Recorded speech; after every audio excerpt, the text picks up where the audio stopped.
கர்த்தருடைய பரிசு நாமம் மகிமைப்படுவதாக. மீண்டும் உங்க எல்லாரையும் யூடியூப் மூலமா சந்திப்பதுல எனக்கு ரொம்ப சந்தோஷம். இந்த நாளும் கூட நான் இங்க ஐஎஸ்ல கத்துக்கிட்ட ஒரு சில காரியங்களை உங்க எல்லார்கிட்டையும் ஷேர் பண்றதுல நான் ரொம்ப சந்தோஷப்படுறேன். இந்த நாளுக்கான ஒரு ஸ்பெஷல் ஃபீச்சர்னு வச்சுக்கலாமே, இல்லை அப்படின்னு ஒரு ஸ்பெஷல் டாக்குன்னு வச்சுக்கலாம். இது எங்க இருந்து அப்படின்னு பார்த்தீங்கன்னா, யாத்ராகமம் 31ஆம் அதிகாரம் வசனங்கள் 1 - 5 வரைக்கும் நம்ம பார்க்க போறோம். வாசிக்கிறேன், கேளுங்களேன். பின்னும் கர்த்தர் மோசேயை நோக்கி, நான் யூதாவின் கோத்திரத்தில் ஊருடைய மகனான ஊரியின் குமாரன் பெசலெயேலை பெயர் சொல்லி அழைத்து, வினோதமான வேலைகளை அவன் யோசித்து செய்கிறதற்கும், பொன்னிலும் வெள்ளியிலும் வெண்கலத்திலும் வேலை செய்கிறதற்கும், ரத்தினங்களை முத்திரை வெட்டாக வெட்டி பதிக்கிறதற்கும், மரத்தில் சித்திர வேலைகளை செய்கிறதற்கும் மற்றும் சகலவித வேலைகளையும் யூகித்து செய்கிறதற்கும் வேண்டிய ஞானமும் புத்தியும் அறிவும் அவனுக்கு உண்டாக அவனை தேவ ஆவியால் நிரப்பினேன் அப்படின்னு சொல்லியிருக்காங்க. சரியா? இந்த வசனத்தை தான், இந்த 5 வசனங்களை நம்ம என்ன பண்ண போறோம் அப்படின்னா, கொஞ்சம் ஆழமா இந்த நாளை நம்ம படிக்க போறோம். அதற்கு முன்பதாக நம்ம யாவரும் தலைகளை தாழ்த்தி ஒரு சிறு ஜெபம் செய்வோம். சேனைகளின் தேவனாய் நல்ல கர்த்தாவே, அப்பா, இந்த வசனங்களை நாங்க படிக்கும் பொழுது நீங்க எங்க கூட பேசுங்க. நீங்க வேதாகமத்தினுடைய ஒவ்வொரு புதை பொருட்களை எங்களுக்கு நீங்க விளக்கி தர வேண்டுமா நாங்கள் ஜெபிக்கிறோம். அப்பா, நீங்க பெருகுங்க, நாங்கள் சிறுகவும். என் தேவன் எங்களை வழிநடத்த வேண்டுமாய் எங்களுக்காக பாடுபட்டு மரித்து உயிர்த்த இயேசுவின் நாமத்தில் ஜெபிக்கிறோம் எங்கள் நல்ல பிதாவே, ஆமென். ஓகே, இப்போ தேவன் என்ன பண்றாங்க அப்படின்னா, கர்த்தர் மோசேயை நோக்கி, நான் உங்க கூட வாசம் பண்றதுக்காக என்ன பிளான் அப்படின்னா, ஒரு ஆசரிப்பு கூடாரத்தை கட்டுறாங்க. இந்த ஆசரிப்பு கூடாரமாக இருக்கட்டும், அதுக்குள்ள இருக்கிற ஒவ்வொரு பொருட்களாக இருக்கட்டும், சாட்சி பெட்டியாக இருக்கட்டும், இது எல்லாமே, உடன்படிக்கை பெட்டி, இது எல்லாத்தையுமே தெளிவா, அழகா, பர்ஃபெக்டா தேவனுடைய சித்தத்தின்படி செய்வதற்காக தேவன் என்ன பண்றாங்க அப்படின்னா, ஒரு நபரை தேர்ந்தெடுக்கிறாங்க. அந்த நபருடைய பெயர் தான் என்ன அப்படின்னு பாத்தீங்கன்னா, பெசாலியேல். சரியா? இப்ப நீங்க கேட்கலாம், இந்த கதை தான் அந்த முழு அதிகாரங்கள்ல இருக்குது, ஏன் முதல் 5 வசனம் அப்படின்னு சொல்லும் பொழுது, எபிரேய வேதாகமத்துல நம்மளுடைய பைபிளை ஃபர்ஸ்ட் எந்த மொழியில எழுதியிருக்கிறாங்க? பழைய ஏற்பாடு எபிரேயர்ல. ஸோ எபிரேயர் வேதாகமத்துல நம்ம பார்க்கும் பொழுது இந்த ஒவ்வொரு அதிகாரத்தை பெரிகாப்பி அப்படின்னு சொல்லிட்டு பிரிச்சிருப்பாங்க. என்னடா இவ பெரிகாப்பி அப்படின்னு சொல்றாளே அப்படின்னு பாத்தீங்கன்னா, பெரிகாப்பி அப்படின்றது அது ஒருவேளை அதுல 1 வசனம் இருக்கலாம், 3 வசனம் இருக்கலாம், 5 வசனம் இருக்கலாம், சிலதுல இன்னும் அதிகமான வசனங்கள் இருக்கலாம். இந்த பெரிகாப்பியை எப்படி விளக்குவாங்க அப்படின்னா, ஒரு சர்டன் ஐடியா, ஒரு குறிப்பிட்ட ஐடியாவை உடைய வசனங்கள் எல்லாமே சேர்ந்துதான் பெரிகாப்பி. சரியா? இப்போ நான் இந்த அதிகாரத்துல வசனம் 1 - 11 வரைக்கும் ஒரு பெரிகாப்பியில வரும். சரியா? ஆனா நான் ஏன் முதல் 5 வசனங்களை எடுத்திருக்கிறேன் அப்படின்னு பாத்தீங்கன்னா, அங்கதான் பெசாலியேலை தேவன் அழைத்ததும், பெசாலியேலுக்கு தேவ ஆவியால நிரப்புனதையும் என்ன பண்ணிருப்பாங்க அப்படின்னா, ரொம்ப தெளிவா அந்த இடத்துல பேசியிருப்பாங்க. ஸோ அந்த காரணத்துக்காக தான் நான் என்ன பண்ணியிருந்தேன் அப்படின்னா, இந்த 5 வசனங்களை நான் தேர்ந்தெடுத்திருக்கேன். சரியா? இப்போ தேவன் என்ன பண்றாங்க அப்படின்னா, மோசே கிட்ட சொல்றாங்க, நான் பெசாலியேலை தேர்ந்தெடுத்திருக்கிறேன், பெசாலியேலை ஊழியத்துக்காக பயன்படுத்த போறேன். அவன் என்ன பண்ணுவான் அப்படின்னா, தங்கமா இருக்கட்டும், வெள்ளியாக இருக்கட்டும், பிரான்ஸா இருக்கட்டும், இது எல்லா வேலைகள்லையுமே என்னுடைய மகன் யாரு பெசாலியேல் என்ன பண்ணுவாங்க அப்படின்னா, இது எல்லாத்துலயுமே செய்வாங்க அப்படின்றதுக்காக நான் அவனை தேர்ந்தெடுத்திருக்கிறேன் அப்படின்னு சொல்லிட்டு தேவன் சொல்றாங்க. அது மட்டும் இல்ல, அந்த 5ஆம் வசனத்தினுடைய முடிவுல என்ன சொல்றாங்க? அவனை தேவ ஆவியினாலே நிரப்பினேன் அப்படின்னு சொல்லிட்டு சொல்றாங்க. சரியா? இப்போ இந்த தேவ ஆவி அப்படின்றது என்ன அப்படின்றது ஒரு கேள்வி இருக்குது இல்ல? அது என்ன வேணாலும் இருக்கலாம். ஏன் சொல்றேன் அப்படின்னா, இந்த தேவ ஆவி அப்படின்றது, இந்த ஆவி, ஸ்பிரிட் அப்படின்ற வார்த்தைக்கு எபிரேய மூல மொழியில என்ன சொல்றாங்க அப்படின்னா, இட் கேன் பி பிரெத் அப்படின்னு சொல்லிட்டு சொல்றாங்க. சுவாசமா இருக்கலாம் அப்படின்னு சொல்றாங்க. இன்னொரு இடத்துல என்ன சொல்றாங்க அப்படின்னா, இது காற்றாக இருக்கலாம். ஸ்பிரிட் அப்படின்றது விண்டாக இருக்கலாம் அப்படின்னு சொல்லிட்டு சொல்றாங்க.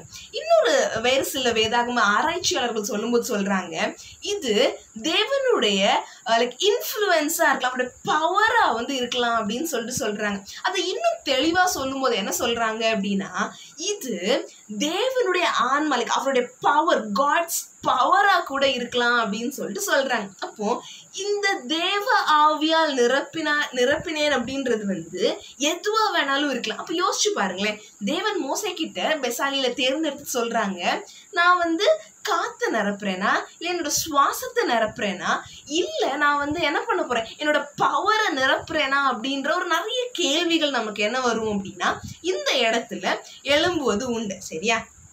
ஆனா நம்ம வந்து வேதாகம எழுத்தாளர்களை நம்ம பார்க்கும் பொழுது இல்ல அப்படின்னா இந்த வசனங்களை நம்ம வந்து Hebrew analysis like syntactical analysis and semantic analysis, இந்த 2 அனாலிசிஸ் என்ன அப்படின்னு பாத்தீங்கன்னா இந்த வேதாகமத்தை மூல மொழியாகிய எபிரேயர்ல ஆராய்ச்சி பண்ணும்போது அதனுடைய இலக்கணங்களையும் நம்ம வந்து ஆராய்ந்து பார்க்கும் பொழுது அதனுடைய ஒவ்வொரு நுண்ணியங்களையும் நம்ம வந்து ஆராய்ந்து பார்க்கும் பொழுது நமக்கு என்ன கிடைக்கும் அப்படின்னா இது நிஜமாவே இந்த ஆவி எதை குறிக்குது, இந்த தேவ ஆவி அப்படின்றது எதை குறிக்குது, இந்த தேவ ஆவி அப்படின்றது காற்றா இல்ல இந்த தேவ ஆவி ஆன்மாவா இல்ல இந்த தேவ ஆவி தேவனுடைய வல்லமையை குறிக்குதா அப்படின்றத நம்மளால என்ன பண்ண முடியும் அப்படின்னா புரிஞ்சுக்க முடியும். சரியா?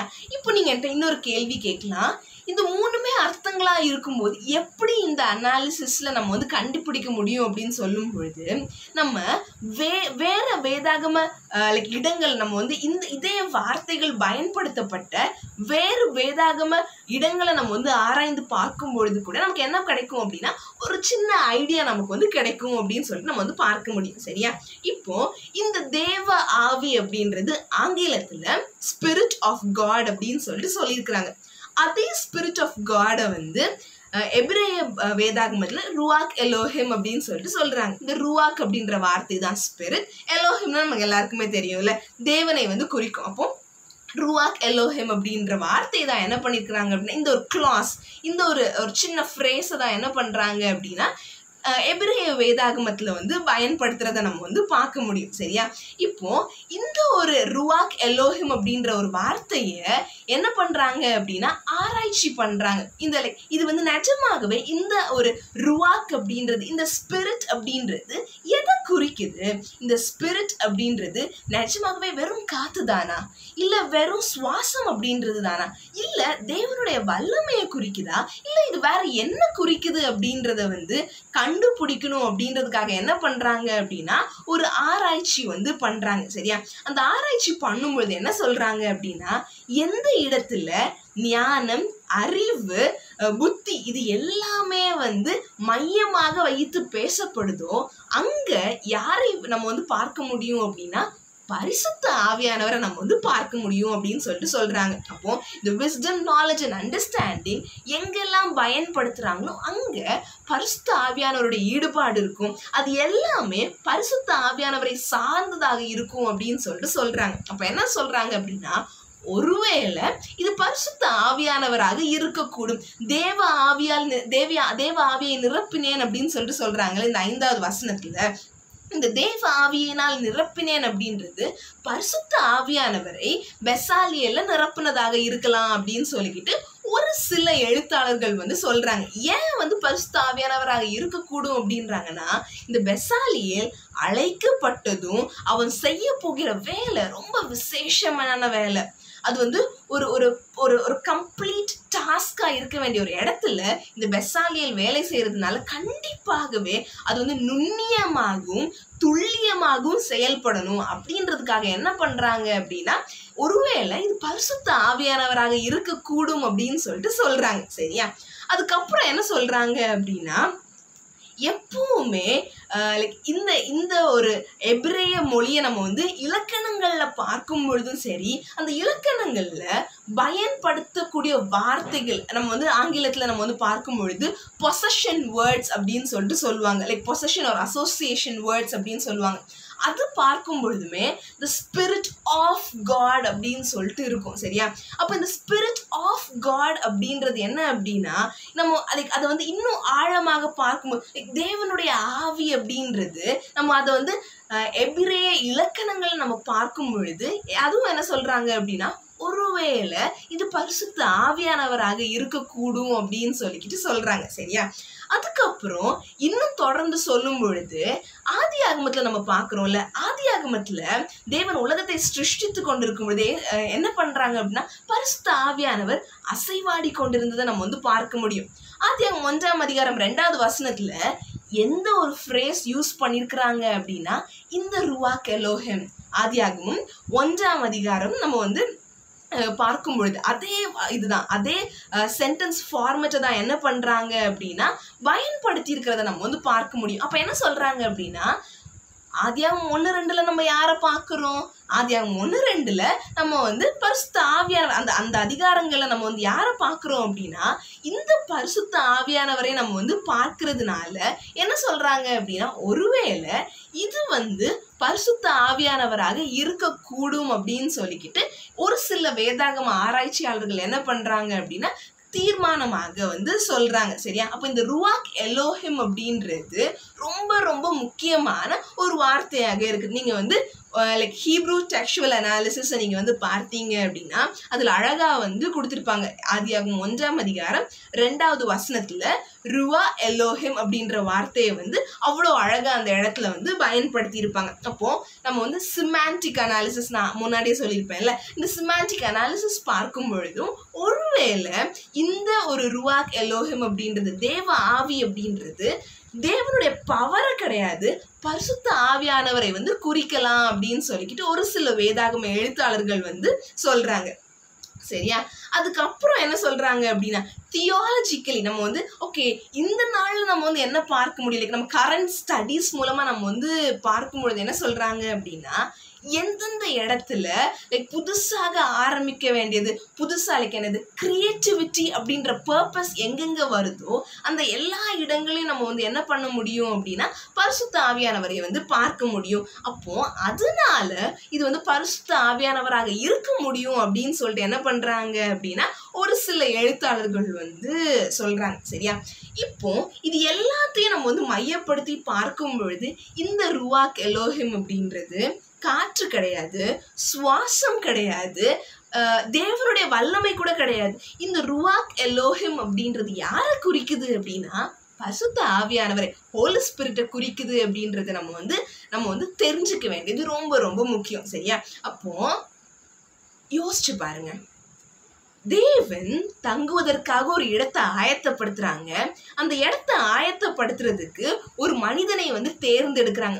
அந்த மனிதனை தேர்ந்தெடுக்கும் பொழுது அவனிடத்துல என்ன பண்றாங்க அப்படின்னா எல்லா ஸ்கில்ஸ் எல்லாமே கொடுத்ததுக்கு அப்புறம் பரிசுத்த ஆவியானவர் நிரப்புவாங்க, நிரப்பியிருக்காங்க. இதை யோசிச்சு பார்க்கும் பொழுது சும்மா யோசிங்களேன், பரிசுத்த ஆவியானவர் அப்படின்றது தேற்றரவாளன், நம்ம தப்பு பண்ணும்போது நமக்கு சொல்றவங்க, வழி இதுவே இதுல நடவுங்கள் அப்படின்னு சொல்லிட்டு வழி நடத்துறவங்க, இது எல்லாமே பார்க்கிற நம்ம பரிசுத்த ஆவியானவரை காட் ஆஃப் கிரியேட்டிவிட்டி அப்படின்னு சொல்லிட்டு நான் இது வரைக்கும் இந்த ரிசர்ச்சை பண்ற வரைக்கும் நான் கத்துக்கவே இல்லை. பரிசுத்த ஆவியானவர் எவ்வளோ அழகான ஒரு வேலையை பண்றாங்கன்னு பாருங்களேன். Anything that comes with creativity, like புதுசா லைக் ஒரு வித்தியாசமா செய்யணும், லைக் ஆர்டினரியா இல்லை எக்ஸ்ட்ரா ஆர்டினரியா ஸ்பெஷலா சூப்பரா ஒரு விஷயம் செய்யணும் அப்படின்னா அந்த இடத்துல பரிசுத்த ஆவியானவர் இருக்கிறாங்க. பரிசுத்த ஆவியானவர் எப்படி லைக் கிரியேஷன்ல இருந்தாங்களோ அதே பரிசுத்த ஆவியானவர் என்ன பண்றாங்க அப்படின்னா இந்த டேபர்நாக்கிள் ஆசரிப்பு கூடாரத்தினுடைய கட்டுமானங்கள் என்ன பண்றாங்க அப்படின்னா அவங்க பங்கேற்று அவ்வளோ அழகா என்ன பண்றாங்க, பெசாலியலுக்கு எல்லா காரியங்கள்ல கண்டிப்பா என்ன பண்ணியிருப்பாங்க, வழி நடத்தி இருக்கிறத நம்ம பார்க்க முடியும். எவ்வளோ அழகா இருக்குது இல்ல? இப்போ இந்த நாள்ல நம்ம கற்றுக்கொள்கிற முதல் விஷயம் என்ன அப்படின்னா Holy Spirit is a God of creativity too. வெறும் கம்ஃபர்டர் இல்லைன்னா நம்மளுடைய பாவங்களை சுட்டி காட்டுறவர், லைக் இந்த நம்ம பரிசுத்த ஆவியானவர்னாலே ஓகே நம்ம பரிசுத்த ஆவியானவருக்கு விரோதமா பாவம் செய்யக்கூடாது, எடுத்துக்கொள்ளப்படும், அது எல்லாமே கிடையாது. பரிசுத்த ஆவியானவருக்கு ஒரு அழகான ரோல் இருக்கு, கிரியேட்டிவிட்டி. இன்னைக்கு நிறைய கிரியேட்டிவா நம்ம நிறைய விஷயங்கள் பண்றோம்ல. நான் என்னோட தான் பெஸ்டா இருக்கணும் அப்படின்னு சொல்லிட்டு ஒரு சமையல்ல ஒரு கிரியேட்டிவிட்டியா இருக்கலாம், இல்லைன்னா ஒரு கன்ஸ்ட்ரக்ஷன் சைட்ல ஒரு கிரியேட்டிவிட்டியா இருக்கலாம், இல்ல அப்படின்னா ஒரு ஆர்கிடெக்சரல் வேலையில கிரியேட்டிவிட்டியா இருக்கலாம், ஒரு கவிதை எழுதும் போது கிரியேட்டிவிட்டியா இருக்கலாம். இது எல்லாத்துக்குமே யார் காரணம் அப்படின்னா பரிசுத்த ஆவியானவர். அப்ப யோசிச்சு பாருங்களேன், இன்னைக்கு கிரியேட்டிவ் புதுசா பண்ணுங்க அப்படின்னா பரிசுத்த ஆவியானவரே நீங்க என்ன நிரப்புங்க, நீங்க நான் கிரியேட்டிவா பண்றதுக்கு எனக்கு உதவி செய்யுங்க அப்படின்னு சொல்லிட்டு ப்ரே பண்ணா போதும் இல்ல. பெசாலியலுக்கு உதவி செய்த அதே பரிசுத்த ஆவியானவர் இன்னைக்கு நமக்கும் உங்களுக்கும் எனக்கும் பண்ணுவாங்க அப்படின்றதுல ஒரு சந்தேகமுமே இல்லை. சரியா? இதே பேசேஜ் நம்ம வந்து வாசிக்கிறோம்ல, எக்ஸோடஸ் யாத்திராகமும் 31ஆம் அதிகாரம் 1-5 வசனத்தை நம்ம வந்து பார்க்குறோம்ல. இதே பேசேஜை நம்ம இன்னொரு இடத்துல நம்ம வந்து பார்க்க முடியும். அது எந்த அதிகாரம் அப்படின்னு பார்த்தீங்கன்னா யாத்திராகமும் 35ஆம் அதிகாரம். யாத்திராகம் 35ஆம் அதிகாரத்துல 30-35 வசனங்கள், அந்த ஒரு 6 வசனங்களை நீங்க வாசிச்சு பார்த்தீங்க அப்படின்னா அதே மாதிரி தான் என்ன பண்றாங்க அப்படின்னா அதே வசனங்களை வந்து திருப்பி ரிப்பீட் பண்றதை நம்ம வந்து பார்க்க முடியும். சரியா? நான் வாசிக்கிறேன் கேளுங்களேன். 30வது வசனம் 35 யாத்திராகமும் 35ஆம் அதிகாரம் 30வது வசனத்திலிருந்து. பின்பு மோசே இஸ்ரவேல் புத்திரரை நோக்கி, பாருங்கள், கர்த்தர் யூதாவின் கோத்திரத்தில் ஊரின் மகனான ஊரியின் குமாரன் பெசாலியேலை பெயர் சொல்லி அழைத்து அவன் விசித்திரமான வேலைகளை யோசித்து செய்யவும், பொன்னிலும் வெள்ளியிலும் வெண்கலத்திலும் வேலை செய்யவும், ரத்தினங்களை முத்திரை வெட்டாக வெட்டி பதிக்கவும், மரத்தில் சித்திர வேலை செய்து சகல வினோதமான வேலைகளை செய்யவும் அவனுக்கு ஞானத்தையும் புத்தியையும் அறிவையும் அருளி அவன் சகலவித வேலைகளையும் செய்யும்படி தேவ ஆவியினாலே அவரை நிரப்பினார் அப்படின்னு சொல்லிட்டு 33வது வசனத்திலேயே முடிஞ்சிருச்சு. எவ்வளவு ஸ்வீட் இல்ல? அதே அதிகாரத்தை அதே வசனங்களை நம்ம 31ஆம் அதிகாரத்துல முதல் 5 வசனங்கள்ல பார்த்த அதே காரியத்தை மோசே என்ன பண்றாங்க அப்படின்னா திருப்பியும் அப்படியே ரிப்பீட் பண்றாங்க. 35ஆம் அதிகாரத்துல என்ன பாக்குறோம் அப்படின்னா அப்படியே எல்லா ஸ்கில்ஸையும் வந்து பெசாலியலுக்கு கொடுத்துக்கிட்டு கூட என்ன பண்றாங்க அப்படின்னா பரிசுத்த ஆவியானவர் வந்து இந்த போனஸ் மாதிரி வச்சுக்கோ, he will help you, like he shall teach you all things அப்படின்றது இருக்குதுல்ல, அது உண்மை. அவர் எல்லா காரியங்களும் நீ வந்து லைக் என்னது ஒவ்வொரு ரத்தினங்களை நீ வெட்டணுமா, கோல்டு வச்சு வேலை பார்க்கணுமா, லைக் மரங்களை வச்சு நீ காரியங்கள் செய்யணுமா, எல்லாத்துக்குமே like he is an expert in creativity அப்படின்றத நம்ம வந்து பார்க்க முடியும்ல. அப்போ பெசாலியேல வந்து நம்பி ஒரு வேலையை கொடுத்துருக்குறாங்கல்ல, அதே நேரத்தில் தேவன் என்ன பண்றாங்க அப்படின்னா அந்த வேலைக்கு அவனுக்கு உதவி செய்வதற்கு, அந்த காரியங்கள் எல்லாவற்றையும் நேர்த்தியாக நடத்துவதற்கு, நடத்தி முடிப்பதற்கு என்ன பண்றாங்க அப்படின்னா தேவன் பரிசுத்த ஆவியானவர் the God of creativity என்ன பண்றாங்க அப்படின்னா பெசாலியேல வந்து பரிசுத்த ஆவியானவர் வந்து நிரப்புறதை நம்ம வந்து பார்க்க முடியும். சரியா? இன்னைக்கு இது ஏன் நமக்கு முக்கியம், ஏன் நம்ம வந்து இதெல்லாம் தெரிஞ்சுக்கணும்? சும்மா யோசிங்களேன். லைக் எதுக்கு தெரிஞ்சு என்ன பிரயோஜனம், இதனால நமக்கு என்ன பயன் அப்படின்றத நம்ம வந்து யோசிச்சு பாக்குறோம் இல்ல. நிஜமாகவே பயன் இருக்கு. இந்த அதிகாரத்தை நம்ம வந்து வாசிச்சோம் இல்ல, யாத்திராகமும் 31ஆம் அதிகாரத்தை நம்ம வந்து வாசிக்கும் பொழுது முதல் காரியம் நம்ம வந்து பார்த்தோம், பரிசுத்த ஆவியானவர் is a God of creativity. எனக்கு ரொம்ப பிடிச்சிருந்த ஒரு காரியம் அதுவாக தான் இருந்துச்சு. ஏன்னா எனக்கு எப்பவுமே ஒரு கிளாஸ்ல ஒரு அசைன்மெண்ட் கொடுக்குறாங்க அப்படின்னாலும், ஒரு ரிப்போர்ட் சப்மிட் பண்ணணும் அப்படின்னாலுமே, ஒரு ப்ரெசன்டேஷன் பண்ணாலும் பெஸ்டா பண்ணணும், வித்தியாசமா பண்ணணும், புதுசா பண்ணணும் அப்படின்றது எனக்கு ரொம்ப பிடிக்கும். ஒருவேளை உங்களுக்கு அப்படி பிடிக்கும் அப்படின்னா கண்டிப்பா கனெக்ட் பண்ண முடியும். யோசிச்சு பாருங்களேன், சும்மா நம்ம சமைச்சுக்கிட்டு இருப்போம், ப்ரெசன்டேஷன் அழகா பண்ணணும். எங்க அப்பா சமைக்கும் போது என்ன பண்ணுவாங்க அப்படின்னா ப்ரெசன்டேஷன் சூப்பரா பண்ணுவாங்க. ஒரு ஃபுல் கொத்து கருவேப்பிலை அப்படி படுக்க வைப்பாங்க, லைக் ஏதாவது பண்ணுவாங்க புதுசா. எங்க மம்மி கிளீனிங் பண்ணும்போது எல்லாமே வந்து இது நம்ம இப்படி அடுக்குவோம் அப்படின்னு சொல்லிட்டு இது பண்ணுவாங்க. லைக் அவங்க வந்து அந்த ஆர்கனைசிங் எல்லாமே. அப்போ எல்லாமே ஒரு ஆர்கனைசிங்கா இருக்கட்டும், குக்கிங்கா இருக்கட்டும், எல்லா கிரியேட்டிவிட்டியுமே சோர்ஸ் பரிசுத்த ஆவியானவர் அப்படின்னு இருக்கும் பொழுது வேற லெவல்ல வந்து ஒரு ஃபீல் கொடுத்துச்சு. சரியா? நம்ம ரெண்டாவது காரியம், இந்த ஒரு பேசேஜ்ல நம்ம என்ன கத்துக்கொள்றோம் அப்படின்னு நீங்க பாத்தீங்கன்னா, தேவன் our God is a personal God. தேவன் என்ன பண்றாங்க அப்படின்னா பெசாலியலை அழைக்கும் பொழுது அவங்க தாத்தா பேரை சொல்லி அவங்க அப்பா பேரை சொல்லி பெசாலியலோட பேரை சொல்லி என்ன பண்றாங்க அப்படின்னா தேவன் அழைக்கிறாங்க. இன்னைக்கு பிரேரல்மோட பேத்தியும் பிரேரல்மோட மகளும் ஆகிய எல்ஃபினோ அப்படின்னு சொல்லும் பொழுது God knows details. இன்னைக்கு என்னது, God என்ன பார்க்கறதே இல்லை, அவர் என்ன கேட்கறதே இல்லை, அவர் என்ன கண்டுக்கிறதே இல்லை அப்படின்னு நினைச்சீங்கன்னா வாய்ப்பே இல்லை.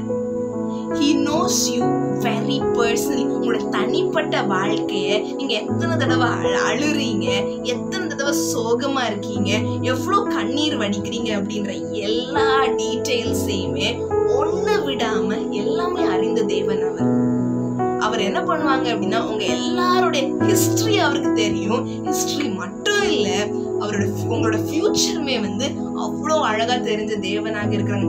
Your life is in his control அப்படின்றத நம்ம ஞாபகத்துல வச்சுக்கணும். ஒருவேளை நம்ம என்ன யோசிப்போம் தெரியுமா, நான் எத்தனை நாளா ஜெபிக்கிறேன் தெரியுமா, எத்தனை நாள் ஒரு காரியத்துக்காக கேட்கிறேன் தெரியுமா, ஆனா God எனக்கு ஆன்சரே பண்ண மாட்டேங்கிறாங்களே, God நான் கேட்டதை எனக்கு கொடுக்கவே மாட்டேங்கிறாங்களே அப்படின்னு நினைச்சீங்கன்னா ஒரு விஷயம் நம்ம எனக்கு புரிஞ்சுக்குவோமே. ஒருவேளை தேவன் நமக்கு நம்ம பிரேயர் பண்றத உடனே கொடுத்துட்டாங்க அப்படின்னா God என்ன பண்றாங்க அப்படின்னா நம்மளோட தேவைகளை சந்திக்கிறாங்கன்னு அர்த்தம். ஆனா ஒருவேளை கொடுக்கல அப்படின்னா ஒருவேளை அந்த சிச்சுவேஷனுக்காக நம்ம தயார்படுத்துறாங்க அப்படின்றத நம்ம என்ன பண்ணணும் அப்படின்னா புரிஞ்சுக்க வேண்டியது ரொம்ப ரொம்ப முக்கியம். சரியா? மூன்றாவது காரியம் நம்ம இந்த பேசேஜ்ல நம்ம என்ன கத்துக்கலாம் அப்படின்னு பாத்தீங்கன்னா தேவன் என்ன பண்றாங்க அப்படின்னா அவர் நிறைய ஆக்ஷன்ஸ் இந்த 5 வேர்ஸ்ல நம்ம பண்றதை நம்ம பார்க்க முடியும். என்ன பண்றாங்க, மோசே கிட்ட கூப்பிடுறாங்க, பெசாலியல பேர் சொல்லி அழைக்கிறாங்க, ஒவ்வொரு வேலைகளை கொடுக்கறாங்க, பெசாலியல பரிசுத்த ஆவியானவரால நிரப்புறாங்க, அவனுக்கு தேவையான ஞானம், அறிவு, புத்தி இது எல்லாமே கொடுக்கறத நம்ம பார்க்க முடியும். 5 வேர்ஸ்ல என் தேவனால இவ்வளோ ஆக்ஷன்ஸ் பண்ண முடியும் அப்படின்னா இத்தனை வருஷம் உயிர் வாழ்ந்து கொண்டிருக்கிற நம்மளுடைய வாழ்க்கையில தேவன் ஆக்ஷன்ஸ் பண்ண முடியாதுன்னு நினைச்சுக்கிட்டு இருக்கீங்களா?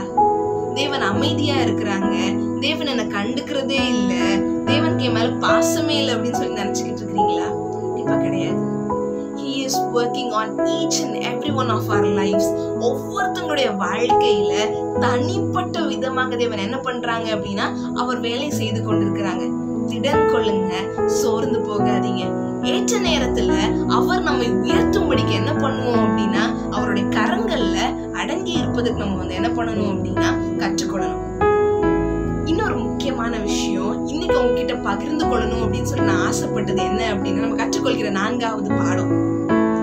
இன்னைக்கு நிறைய பேர் என்னத்தமா சொல்லுவாங்க, நான் நான் எதுவுமே பண்ண மாட்டேன், பாஸ்டர்ஸ் எல்லாமே பண்ணிக்குவாங்க, ஊழியங்கள் அப்படின்றது இல்லைன்னா மிஷன் ஒர்க், மினிஸ்ட்ரி இது எல்லாமே என்னுடையது கிடையாது, நான் வெறும் ஒரு என்ஜினியர் தானே, நான் வெறும் ஒரு செஃப் தானே, நான் வெறும் ஒரு நர்ஸ் தானே, நான் வெறும் ஒரு குட்டி கடை தானே வச்சிருக்கேன், எனக்கு என்ன தெரியும், நான் என்ன பண்ணிட முடியும், எனக்கெல்லாம் அதெல்லாம் எனக்கு அப்படி தெரியாது அப்படின்னு சொல்லி நம்ம எல்லாருமே சொல்வது உண்டு.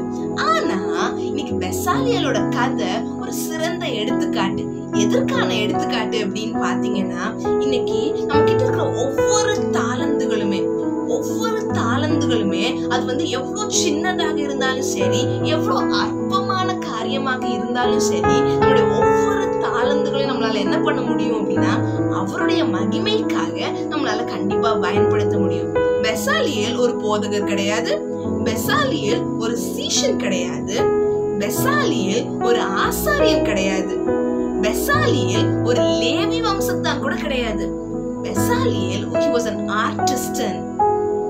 அவன் அவனுடைய வேலையில கை சிறந்த ஒரு மனுஷனாக இருந்தாங்க. இன்னைக்கு தேவன் உங்களை பயன்படுத்துவதற்கு, ஊழியங்கள்ல உங்களை மேம்படுத்துவதற்கு, ஊழியங்கள்ல உங்களை பயன்படுத்தி பிரயோஜனப்படுத்துவதற்கு நீங்க பாஸ்டராகவோ தியாலஜியனாகவோ மிஷனரியாகவோ இருக்கணும் அப்படின்றது அவசியமே கிடையாது. உங்களுடைய தாளந்துங்களை அவருடைய கைகளை நீங்க ஒப்பு கொடுங்க. அவரு என்ன பண்ணுவாங்க அப்படின்னா பரிசுத்த ஆவியானவரை உங்கள் நிரப்பி என்ன பண்ணுவாங்க அப்படின்னா அவருடைய மகிமைக்காக பயன்படுத்துவாங்க அப்படின்றதுல எந்த ஒரு சந்தேகமும் இல்லை. கடைசியாக நம்ம முடிக்கும் பொழுது ஒரு காரியத்தை நம்ம இந்த ஒரு கதை, இந்த ஒரு பேசேஜ்ல இருந்து நம்ம கற்றுக்கொள்ளணும். அது என்ன அப்படின்னு பாத்தீங்கன்னா இந்த ஒரு ஆசரிப்பு கூடாரம் ரொம்ப ஸ்பெஷலா வந்து பண்ணப்பட்டுச்சு. ஏன் அப்படின்னா 2 ரீசன்ஸ் நம்ம வந்து சொல்லலாம். ஒண்ணு என்ன அப்படின்னா தேவன் தங்கி தாபரிக்கும் ஸ்தலமாக அது இருந்துச்சு. 2வது விஷயம் என்ன அப்படின்னு பாத்தீங்கன்னா அந்த ஆசரிப்பு கூடாரத்துல இருந்த ஒவ்வொரு காரியங்களுமே அந்த பலிபீடமா இருக்கட்டும், இல்ல அப்படின்னா அந்த தண்ணீர் தொட்டியாக இருக்கட்டும், பரிசுத்த ஸ்தலமாக இருக்கட்டும், மகா பரிசுத்த ஸ்தலமாக இருக்கட்டும், ஒவ்வொன்றுமே ஒவ்வொரு ஸ்பெஷலான பர்பஸ் அதுக்கு இருந்துச்சு. அந்த என்ன பர்பஸ் அப்படின்னா they all expressed the plan of salvation. ரட்சிப்பின் திட்டத்தை ஒவ்வொரு காரியங்களுமே அந்த ஒரு டேபர்னாக்கில் இருந்த ஒவ்வொரு பொருட்களுமே they expressed the plan of salvation. மனிதர்களுடைய மீட்பை அவ்வளவு அழகா என்ன பண்ணுச்சு அப்படின்னா வெளிப்படுத்துச்சு. அதனாலதான் என்ன பண்றாங்க, தேவன் பெசாலியலுக்கு ஞானம் புத்தி அறிவு கொடுத்துக்கிட்டு இது மட்டும் பத்தாது, நான் என்ன பண்ணுவேன் அப்படின்னா பரிசுத்த ஆவியானவரை நான் நிரப்பி இந்த வேலைகள் செய்து முடிக்கப்படும் அப்படின்னு சொல்லிட்டு இது பண்ணாங்களாம். இது ரொம்ப வருஷத்துக்கு முன்னாடி. ஆனா இன்னைக்கு கடைசி காலத்துல வாழ்ந்து கொண்டிருக்கிற நீங்களும் நானும் இதுல இருந்து நம்ம என்ன பாடம் கற்றுக்கொள்ளலாம் அப்படின்னா தேவன் இன்னைக்கு நம்மள ஒரு லிவிங் டேபர்னாக்கிளா இருக்கணும் அப்படின்னு சொல்லிட்டு ஆசைப்படுறாங்க. இன்னைக்கு நம்ம வேதாகமத்துல வாசிக்கிறோம்ல, நம்ம தேவனுடைய கையின் கிரியைகளாக இருக்கிறோம். we are his handiworks. அப்போ நம்ம அவருடைய கைகளின் கிரியைகளாக இருக்கும் பொழுது நம்முடைய பர்பஸ் என்ன, தேவன் நமக்கு வைத்திருக்கிற திட்டம் என்ன அப்படின்னா நம்மளுடைய வாழ்க்கை மக்களை வந்து என்ன பண்ணணும் அப்படின்னா பரலோகத்திற்கு எடுத்து செல்லக்கூடிய ஒரு வாழ்க்கையாக இருக்கணும். our life should express the plan of salvation. பரிசுத்த ஆவியானவர் நம்ம நிறைந்திருந்து நம்ம அவருக்காக செய்யக்கூடிய ஒவ்வொரு காரியங்களும் எப்படி அந்த ஆசரிப்பு கூடாரம் மொத்தமாவே வந்து பிளான் ஆஃப் சால்வேஷன் ரட்சிப்பின் திட்டத்தை வெளிப்படுத்துச்சோ அதே மாதிரி இன்னைக்கு உங்களுடைய வாழ்க்கையும் என்னுடைய வாழ்க்கை, எவ்வளவு தாளந்துகள் நமக்கு இருந்தாலும் சரி, கம்மியான தாளந்துகள் இருந்தாலும் சரி, நம்மளுடைய வாழ்க்கையை என்ன பண்ணுவோம் அப்படின்னா பரிசுத்த ஆவியானவர் நீங்க எனக்குள்ள வாங்க, நீங்க என்னை பயன்படுத்துங்க, என்னுடைய வாழ்க்கை ரட்சிப்பின் திட்டத்தை வெளிப்படுத்துவதாகவும் பலரை பரலோகத்துல சேர்க்கிறதாகவும் இருக்கட்டும் அப்படின்றது உங்களுடைய ஜெபமாக இருக்கட்டும். பரிசுத்த ஆவியானவர் he is a God of creativity. நம்ம அவருடைய உதவியோட இன்னும் அதிகமான காரியங்களை செய்வோம். தேவன் தாமே நம்ம ஒவ்வொருவரையும் ஆசீர்வதித்து வழி நடத்துவாராங்க. ஒரு சிறு ஜெபத்தை செய்து நம்ம கடந்து செல்லலாம். எங்களை அதிகமாக நேசிக்கிற நல்ல தகப்பனே, அப்பா இந்நேரம் மட்டும் என் தேவன் கண்ணன் மணி போல காத்து கொண்டதுக்காக நன்றி செலுத்திக்கிறோம் சுவாமி. அப்பா இந்த நேரத்துல ஆண்டவரே எங்களை முற்றிலுமாக உங்களுடைய பாரத்தில் ஒப்படைக்கிறோம். 5 தாளந்துகள் இருந்தாலும் சரி, 2 தாளந்துகள் இருந்தாலும் சரி, 1 தாளந்து இருந்தாலும் சரி, நாங்கள் முற்றிலுமாக உங்களுடைய பாரத்தில் நாங்கள் ஒப்படைக்கிறோம் சுவாமி. என் தேவன் எங்களுக்கு ஞானத்தை புத்திய அறிவை கொடுத்து அதனோடு கூட பரிசுத்த ஆவியானவரை எங்களை நிரப்பி எங்களை வந்து உமக்கேற்ற பிரயோஜனம் உள்ள பாத்திரங்களாக உங்களுடைய கைகளின் கிரியைகளாக எங்களை பயன்படுத்துங்க. அதற்கு எங்களை நாங்களே வந்து உங்களிடத்துல ஒப்பு கொடுப்பதற்கு எங்களுக்கு உதவி செய்யுங்க ஏசப்பா. இந்த நேரத்துல ஆண்டவரே நீங்க எங்களுக்கு வந்து பரிசுத்த ஆவியானவரை ஒரு காட் ஆஃப் கிரியேட்டிவிட்டி, எல்லா புதிய விஷயங்களுக்கும் வந்து அவங்கதான் வந்து சோர்ஸா இருக்கிறதுக்காக நான் உங்களுக்கு நன்றி செலுத்திக்கிறோம். பரிசுத்த ஆவியானவர் நீங்க எங்களுக்கு கொடுத்ததுக்காக நாங்க நன்றி செலுத்திக்கிறோம் அப்பா. இந்த நேரத்துல ஆண்டவரே நாங்க எண்ணி பார்ப்பதற்கும் அதிகமான காரியங்களை நீங்க செய்து வருகிறீங்க, அதுக்காக நாங்க நன்றி செலுத்திக்கிறோம் அப்பா. நாங்க வந்து நீங்க எங்களோட லைஃப்ல வந்து ஒரு பர்சனல் காடா இருக்கிறீங்க, எல்லா காரியங்களும் நீங்க நேர்த்தியாக பார்த்து கொள்கிறீங்க அப்படின்றத விசுவாசிக்க எங்களுக்கு உதவி செய்யுங்க. எங்களுடைய வாழ்க்கையில உங்களுடைய கிரியைகள் இருக்குது, எங்களுடைய வாழ்க்கையில நீங்க ஏதோ ஒரு திட்டம் வைத்து கொண்டே இருக்கிறீங்க அப்படின்றத உணர்ந்து கொள்வதற்கு எங்களுக்கு உதவி செய்யுங்க சுவாமி. எங்களை முற்றிலுமாக உங்களுடைய பாதத்தில் ஒப்படைக்கிறோம், நீங்க பொறுப்படுத்திக் கொள்ளுங்க. இவை யாவற்றையும் இயேசுவின் நாமத்தில் ஜெபிக்கிறோம் எங்கள் நல்ல பிதாவே, ஆமென்.